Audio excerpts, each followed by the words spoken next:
सम्पूर्णमा नमस्कार। यो अहिलेको यो गर्मीको याम भएको कारणले हाम्रो शक्तिखोर ठाउँमा चाहिँ शक्तिखोर चितवनमा चाहिँ गर्मीको माहौल निकै तातिरहेको छ। त्यसकारणले गर्मीको कारणले चाहिँ हामी धेरै बिरामी हुन सक्छौँ। त्यसकारण गर्मीबाट चाहिँ कसरी बच्ने, कसरी बिरामीबाट जोगिने भन्ने कुरा चाहिँ म हजुरहरूलाई थोरै टिप्स दिन गइरहेको छु। ध्यान दिएर सुन्नु होला। हामी चाहिँ गर्मी भयो भन्दैमा धेरै टाइम चाहिँ एसी र फ्यानमा चाहिँ बस्नु भएन, किनभने त्यसबाट आएको अक्सिजनले चाहिँ धेरै इफेक्ट पाइरहेको हुन्छ हामीलाई। त्यस कारणले चाहिँ हामीलाई त्योबाट चाहिँ बिरामी हुन सक्ने सङ्क्रमण बढी हुन्छ र त्यसै गरी हामी चाहिँ दिउँसोमा धेरै नुहाउनु पनि हुँदैन, किन भन्दा तातोको कारणले हामीलाई ज्वरो आएर हामी चाहिँ बिरामी पर्न सक्छौँ। त्यस कारणले नुहाउन त नुहाउने, बिहान र बेलुकामा मिलाएर नुहाउने र प्राय गरी चाहिँ हामी चौतारा मुनि छाहारा मुनिमा चाहिँ शीतलमा बस्नु जरुरी छ, फ्यानहरूमा भन्दा पनि। र रुमहरूमा चाहिँ झन् बस्नै भएन गर्मीको कारणले।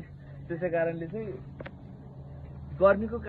गर्मीलाई चाहिँ कसरी चाहिँ आफूले नियन्त्रणमा लिने भन्ने कुरा चाहिँ हामीले आफूले नै सिक्नुपर्छ, आफूले नै जान्नुपर्छ र सबैजनाले आफ्नो केयर गर्नु होला। धन्यवाद।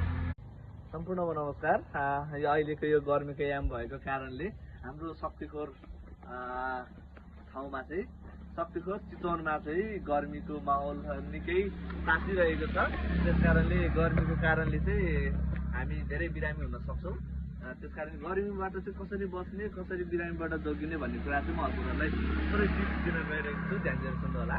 हामी चाहिँ गर्मी भयो भन्दैमा धेरै टाइम चाहिँ एसी र फ्यानमा चाहिँ बस्नु भएन, किनभने त्यसबाट आएको अक्सिजनले चाहिँ धेरै इफेक्ट पाइरहेको हुन्छ हामीलाई।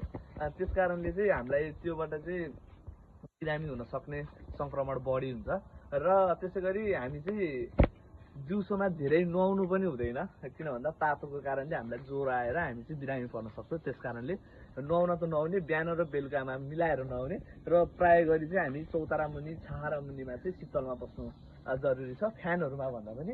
र रुमहरूमा चाहिँ झन् बस्नै भएन गर्मीको कारणले। त्यसै कारणले चाहिँ गर्मीलाई चाहिँ कसरी चाहिँ आफूले नियन्त्रणमा लिने भन्ने कुरा चाहिँ हामीले आफूले नै सिक्नुपर्छ, आफूले नै जान्नुपर्छ र सबैजनाले आफ्नो केयर गर्नु होला। धन्यवाद।